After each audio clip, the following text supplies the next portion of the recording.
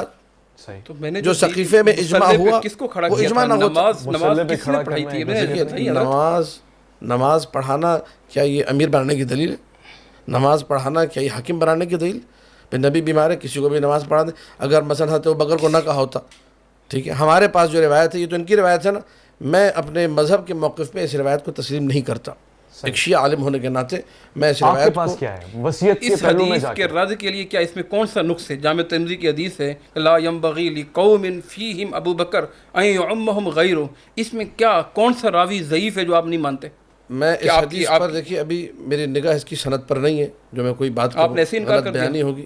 میں کہہ رہا ہوں ہمارے مذہب کے مطابق یہ حدیث درست نہیں ہے, ٹھیک ہے, کیونکہ ہم رسول اللہ کے بعد خلیفہ بلا فصل امیر المؤمنین علی بن ابی طالب علیہ الصلوۃ والسلام کو مانتے ہیں. اس کے اوپر ہم دلائل رکھتے ہیں, اس کے اوپر ہم قرائن رکھتے ہیں. عقلی دلیلیں الگ ہیں, نقلی دلیلیں الگ ہیں, دونوں قسم کی دلیلیں ہمارے پاس موجود ہیں. ہم خلافت حضرت ابو بکر کو تسلیم نہیں کرتے, ہم انہیں خلیفہ مسلمین بعد رسول نہیں مانتے. یہ ہمارا عقیدہ ہے, اسی عقیدے پہ ہم لوگ شیعہ ہیں. ورنہ اگر ہم حضرت ابو بکر کو خلیفہ مان لیں ہم سنی کہلائیں گے, شیعہ نہیں کہلائیں گے. جو اللہ کے رسول کا فرمان ہے کہ تمام کائنات میں رسولوں کے بعد جو اس امت کا سب سے افضل فرد ہے وہ جناب ابو بکر سے. موضوع حدیث موضوعات کی ایک لائن ہے بالکل. آپ نے چلیں ہم نظام پہ آ جاتے ہیں. علامہ صاحب نظام جو ہمارا مین ایجنڈا ہے, ٹاپک ہے. نہیں ربانی صاحب, جس کو اللہ کے نبی نے مصلی کا امام بنایا ہو, آپ اس کو کچھ چھوٹی بات وہ کہہ رہے ہیں کہ ان کے مستند نہیں, ان کی روایت کوئی مسجد نبوی میں نہیں مانتے. کیا مسجد نبوی کے اندر بن گیا نا ایک بندہ امام آ گیا, چلو آئے نہ آئے, بننا چاہیے نہیں بننا چاہیے یہ اور بات. ایک بندہ بن گیا, آپ مانے یا نہیں مانے, اللہ کے نبی نے اسے امام بنا دیا, بن گیا. اس میں جناب علی رضی اللہ تعالیٰ عنہ بہت بڑے شخصیت ہیں, اسد اللہ کے شعر ہیں, ان کے فضائل نہ ختم ہونے والے موجود ہیں. حضرت عثمان موجود ہیں, حضرت دیگر صحابہ موجود ہیں, سب کی موجودگی میں کی بات ہو رہی ہے. نہیں نظام دیا یا شخصیت دی؟ جب ان کو امام کیونکہ بنا ان کے دیا, بعد بھی تو کوئی آئے گا, دیکھو ان نا کے بعد آنے کا کوئی پیٹرن ہے یا ایک شخص ہے. حضرت نے ایک حدیث پڑھی وصیت والی, صحیح مسلم کی حدیث پڑھی. میں آپ کو صحیح بخاری کی حدیث سناتا ہوں.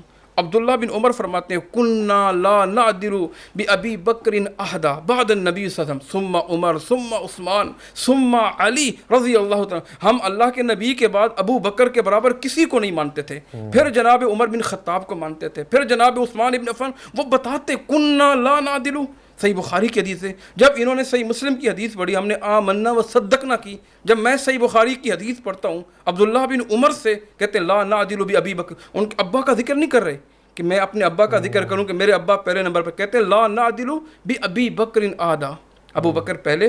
ہم یہ سمجھتے تھے اللہ کے نبی کے زمانے میں سارے صحابہ کا اتفاق تھا, میں اتفاق کروں یا نہیں کروں میرے سے کیا ہوتا ہے. جب صحابہ نے جواب دیا, آپ نے فرمایا کہ ایک نظام خلافت راشدہ دے دیا ہے اور یہ وہ لوگ ہیں جو بہترین لوگ ہیں, تو آپ فرما رہے ہیں کہ اسی نظام سے پھر آگے بچے ہوں گے, یعنی اس نظام کی بھی تو ایک نسل ہوگی نا, تو وہ نظام. میں نے کب کہا کہ نظام خلافت راشدہ دی؟ میں نے تو نہیں کہا, تو آپ ریکارڈنگ کھلوا کے چیک کر لیں, میں نے کہیں نہیں کہا نظام خلافت راشدہ کی بات.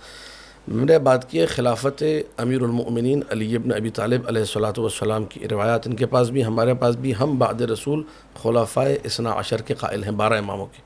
ہم 12 اماموں کے ماننے والے ہیں.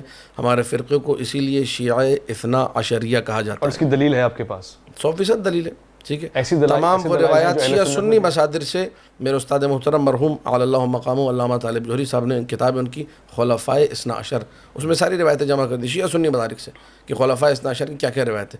یہ اپنے 12 امام بتائیں, ان کے مصادر میں حدیث معتبر ان کے پاس موجود ہے, ٹھیک ہے, کہ بھائی ان کے 12 امام کون سے. کوئی معتبر نہیں ہے, نہیں حدیث معتبر ہے یہ والی. اب آپ کہیں گے موضوع ہے تو آپ اس کی دلیل پیش کیجیے گا کہ بھائی کیوں موضوع مانتے ہیں. ایسی حدیث ہے ٹھیک ہے, 12 اماموں کی کوئی بھی ہو, جی اثنا عشرہ ائمہ کی کوئی ایسی حدیث ہے؟ کوئی نہیں ہے, کوئی حدیث نہیں. میں ان کی خدمت میں انشاءاللہ ان سے پروگرام کے بعد ملنے جاؤں گا. جو میں نے صحیح بخاری کی پیش کی, جو میں نے صحیح بخاری کی پیش کی متواتر حدیث لا نعدل بأبی بکر احدا, اس کو تو انہوں نے تسلیم نہیں کیا.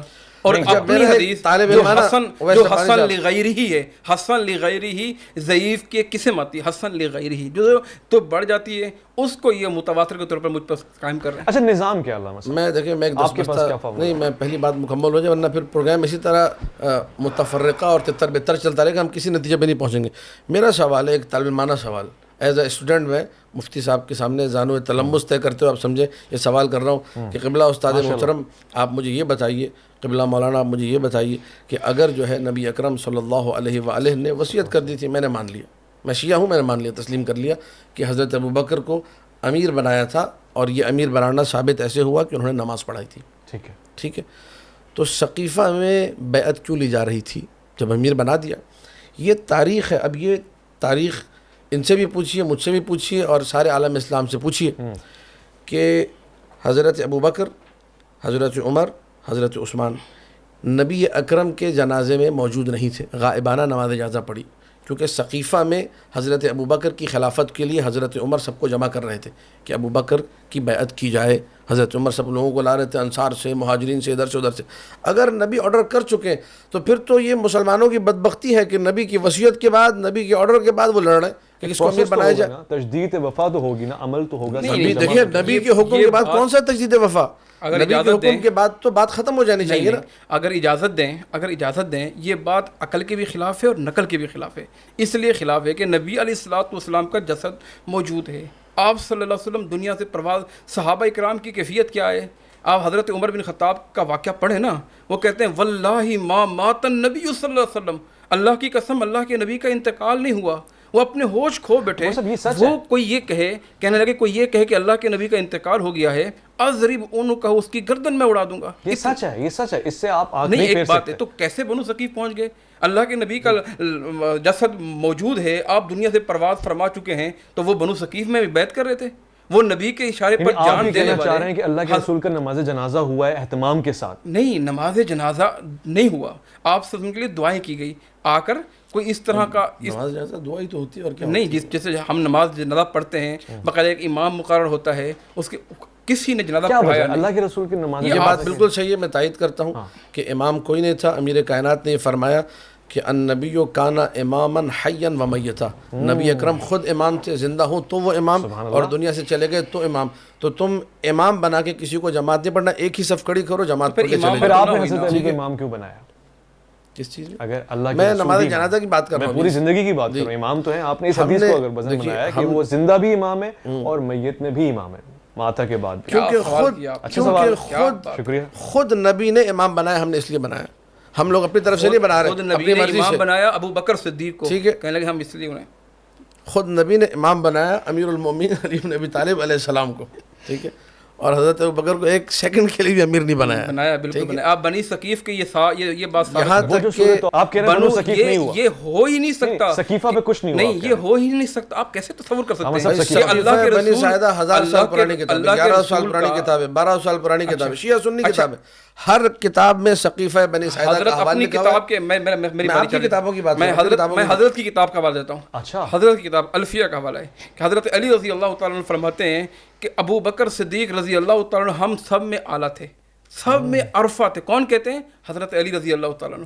جب وہ تسلیم کر رہے ہیں تو آپ کیوں نہیں تسلیم کریں؟ آپ یہ وہ تسلیم حدیث کریں۔ ہے آپ کی کتاب الفیہ، جو کہ آپ کو میں ابھی حوالہ دے دیتا ہوں، جو کہ حاکم شام معاویہ ابن ابی سفیان کے دور میں پیسے دے کے گھڑوائی گئی۔ ان حدیثوں کی چارہ نہیں کہ ویلیو نہیں کہ امیر المومنین نے فرمایا۔ ہماری کتابوں کے اندر، میں اپنی کتابوں سے حدیثیں پیش کروں گا، بہت ساری کتابیں ہماری ایسی ہیں جن میں موضوع اور ضعیف حدیثیں موجود ہیں۔ آپ مانتے ہیں اس بات؟ بالکل مانتے ہیں، اصول کافی میں بھی ایسی احادیث ہیں، بالکل ہوں گی ہم لوگ، لیکن کبھی یہ نہیں کہتے کہ ہماری یہ کتاب از اول تاخیر الف سے تک صحیح ہے۔ یہ تو آپ کہتے ہیں، صحیح بخاری، صحیح مسلم۔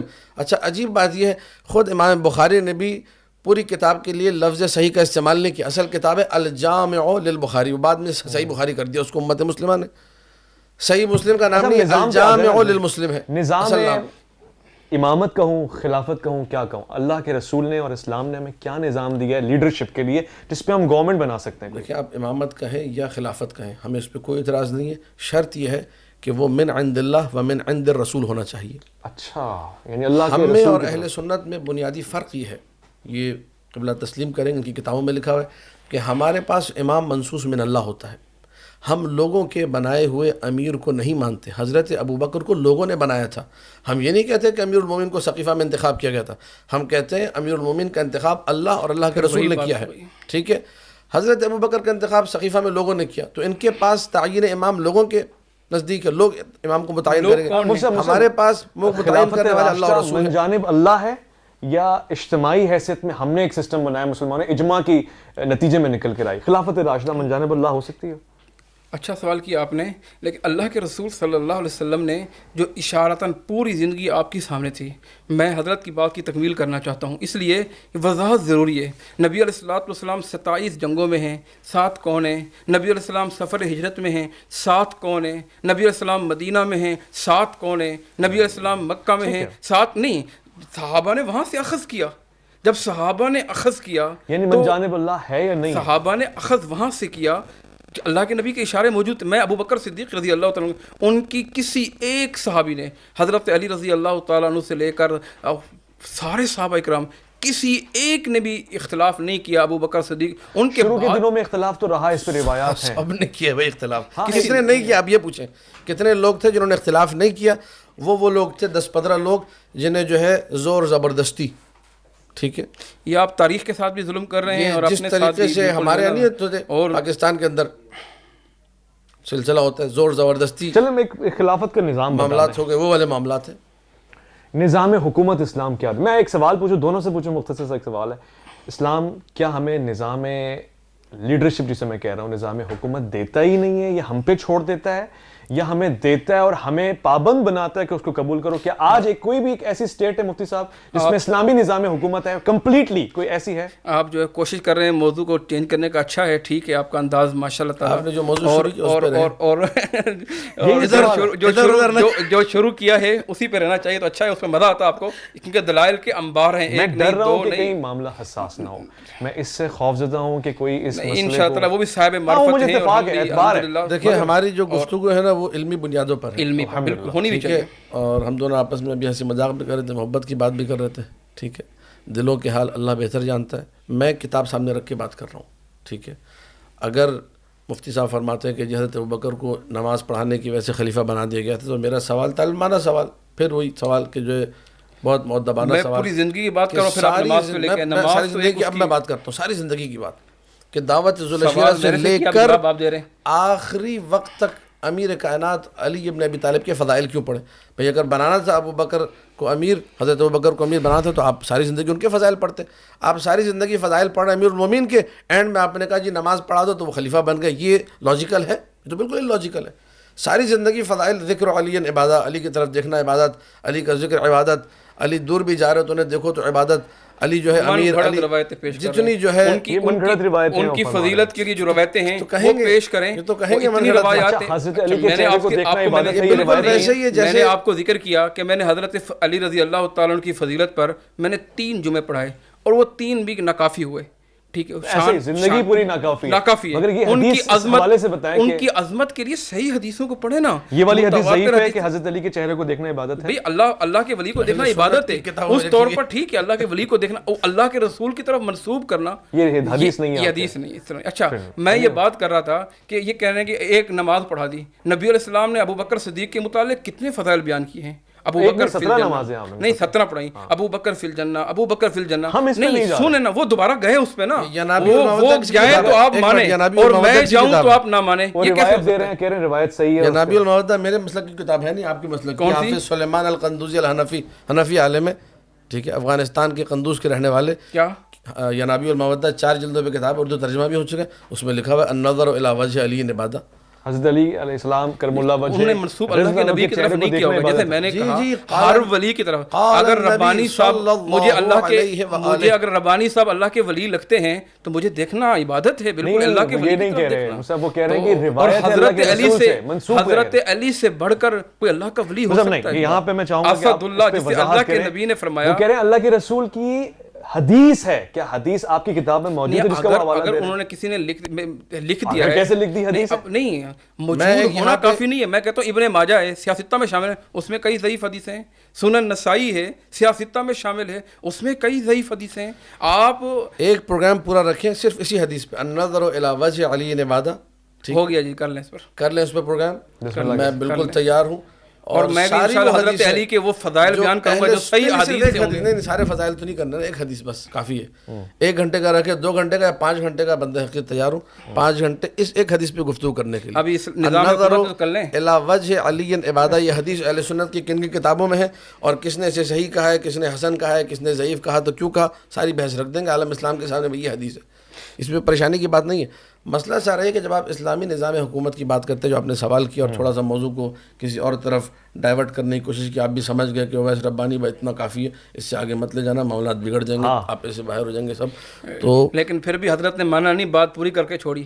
اب دیکھیں میں حضرت کے اعتبار اصل نام جو ہے نا اسد، اس کا تھوڑا سا اثر ہے. کیا یہ صحیح ہے. بات یہ ہے کہ اس وقت آپ پہ بھی رفاقت کا اثر ہونا چاہیے. رفیق نام ہے آپ کا. جی یہ تو انشاءاللہ رفاقت رہے گی، زندگی بھر رہے گی. ایک سوال کہ آج پریکٹیکلی کوئی ایسی اسٹیٹ، کوئی ایسا ریجن ہے جہاں پہ نظام حکومت جو اسلام نے دیا ہے وہ رائج ہے کوئی ایسی؟ اللہ تبارک و تعالیٰ بنا دے. لیکن آپ نے جو کہا اسلامی نظام حکومت کے متعلق چند باتیں گوش گزار کرنی چاہیے. لیکن کوئی ایسی اسٹیٹ نہیں ہے اب تک، کمپلیٹلی کوئی ایسی اسٹیٹ نہیں ہے. سعودی عرب تھوڑا قریب ہے، اللہ کرے مکمل ہو جائے. بہت اچھی بات. علامہ صاحب آپ کے نزدیک کوئی ایسی ہے؟ نہیں ایک بھی نہیں ہے؟ کوئی بھی نہیں ہے. جن کو قریب مان رہے ہیں وہ اتنا دور ہے کہ سوچیے بھی مت. اچھا صحیح ہے. یہ ان کی رائے ہے. بن سکتی ہے. اب میں اس پہ آ جاؤں. کبھی بھی نہیں، پاسبل بھی نہیں. اچھا حضرت امام مہدی علیہ السلام کے آنے سے بن سکتی ہے؟ بالکل 100% بن سکتی ہے. 100%. یعنی ہم فیوچر اپنا اچھا دیکھ رہے ہیں. انشاءاللہ. انہوں نے پوچھا نبی کے بعد حاکم کون ہے؟ اختلاف شروع ہو گیا اس سے امت مسلمہ میں شیعہ بن گیا، یہ سنی بن گئے، یہ حضرت ابوبکر کی امامت کے قائل ہو گئے، میں امیر المومنین کی امامت کا قائل ہو گیا. دلیل کیا؟ جو میں نے جملہ کہا تھا کہ ہم دلیل والے ہیں، جدھر دلیل جائے گی ہم اس کے پیچھے پیچھے جائیں گے. انہوں نے ایک بھی دلیل نہیں دی حضرت ابوبکر کی امامت پہ. نماز پڑھانا کون سی دلیل ہے؟ لوگ سنیں گے کہ میں نے کتنی دلیلیں دی. نماز پڑھانا کون سی دلیل ہے امامت پر؟ آپ کے نزدیک کیا دلیل ہے؟ رسول اکرم جب بھی بیمار ہو، اگر نماز پڑھانا دلیل ہے تو سینکڑوں دلیل ہے کہ نبی نے اپنی جگہ پر امیر کائنات کو کتنے مقامات پہ امیر بنا کے بھیجا، کتنے مقامات پہ اپنا جانشین بنایا. غزوہ تبوک جس کی آپ بات کرتے ہیں اس میں کس کو نبی اکرم اپنی جگہ چھوڑ کے گئے؟ امیر کائنات کو چھوڑ کے گئے. اور حدیث منزلت سب سے بہترین دلیل امامت امیر المومنین کی، یا علی انت منی بمنزلت ہارون من موسیٰ. یہ حدیث منزلت کی تو آپ بھی منکر نہیں ہوں گے انشاءاللہ. اگر ضعیف ہے تو بیان کر دیجئے پہلے، آپ مانتے ہیں؟ روک دوں. آپ آگے بات پوری کریں. ہاں یا نہ؟ نہیں تو میری بات بیچ میں کاٹ دیتے ہیں. اس کو ہاں یا نہ. حدیث منزلت ایک دلیل ہے ان سینکڑوں دلیلوں میں سے جو امامت امیر المومنین پر ہے کہ اللہ کے رسول جو میں نے ابو بکر صدیق کی امامت پہ دی 50، ان کو صرف ایک نظر آئی، صرف ایک نظر آئی. ہم تو حضرت علی جی آپ نے بالکل بجا فرمایا کہ کافی آپ نے پڑھی. اور پھر اگین اس پہ آئے کہ ٹھیک ہے نظام شخصیت پہ ہی نظام ہے ہمارے. چلے حضرت علی کو آپ کہہ رہے ہیں کہ تصور کر لی، کیا وہاں پہ معاملہ ختم ہو گیا؟ نظام کہاں ہے؟ میں عرض کرتا ہوں اس نظام جو ہے نا، نظام کے اندر یہ بات موجود ہے کہ نظام چلانے والا اللہ کی طرف سے ہوگا. آپ کیوں اس کو مس کرنا چاہ رہے ہیں؟ یہ من جانب اللہ، من جانب اللہ ہوگا. یہ ہمارا عقیدہ ہی ہے اور اس عقیدے پر ہم دلیل رکھتے ہیں. تو پھر آج کہاں ہے وہ من جانب اللہ؟ وہ آج من جانب اللہ ہمارے عقیدے کے مطابق امام زمانہ صلوات اللہ وسلام علیہ پردہ غیب میں موجود ہے. ٹھیک ہے، نظام چلا رہے ہیں، نظام چلا رہے ہیں، لیکن وہ نظام ظاہری طور پہ نہیں ہے. ہمارے عقیدے کے مطابق ساری کائنات میں اگر کسی کو بھی چارانے کا بھی رزق مل رہا ہے تو امام زمانہ کے صدقے میں مل رہا ہے. اللہ کی رحمتوں کا اگر نزول ہے، تھوڑا بہت بھی اگر مسلمانوں کا بقا ہے تو امام زمانہ صلوات اللہ وسلام علیہ کی برکات ہیں. اگر ان کو مائنس کر دیا جائے تو یہ زمین اگلے دن ختم ہو جائے گی، سارا کائنات کا سسٹم ہی ختم ہو جائے گا. تو نظام ایک نظام موجود ہے، لیکن وہ حکومت جس کی آپ بات کر رہے ہیں وہ ظاہری طور پہ بھی موجود نہیں ہے. اس حکومت کے لیے ان کا آنا شرط ہے. اور اس حکومت کے لیے پھر جب آپ سوال کریں گے کہ حکومت چلے گی کیسے، ان کے پاس بھی روایت ہے، ہمارے پاس بھی، یسیر و بسیرت جدہی. امام زمانہ سلام اللہ علیہ اپنے جد کی سیرت پہ عمل کریں گے. نظام وہی نظام ہے جس کو ہم نظام مصطفیٰ کہتے ہیں صلوات اللہ وسلام علیہ. نظام کوئی جدید نظام، کوئی الگ سے نظام نہیں آئے گا. محمد مصطفیٰ صلی اللہ علیہ وآلہ جو نظام، جو ان کی شریعت ہے، جو قوانین اسلامی وہ دے کر گئے، وہ معراج ہے، وہ تکمیل ہے. اس کے بعد اب کوئی نیا ورژن نہیں آ سکتا دین کا، کوئی اپڈیٹ ورژن نہیں آ سکتا، وہ آخری ہے. وہ اسی کی امپلیمنٹیشن ہوگی. اس کو جو تطبیق اور جو امپلیمنٹیشن کی بات کریں گے وہ امام زمانہ صلوات اللہ وسلام علیہ ہوں گے.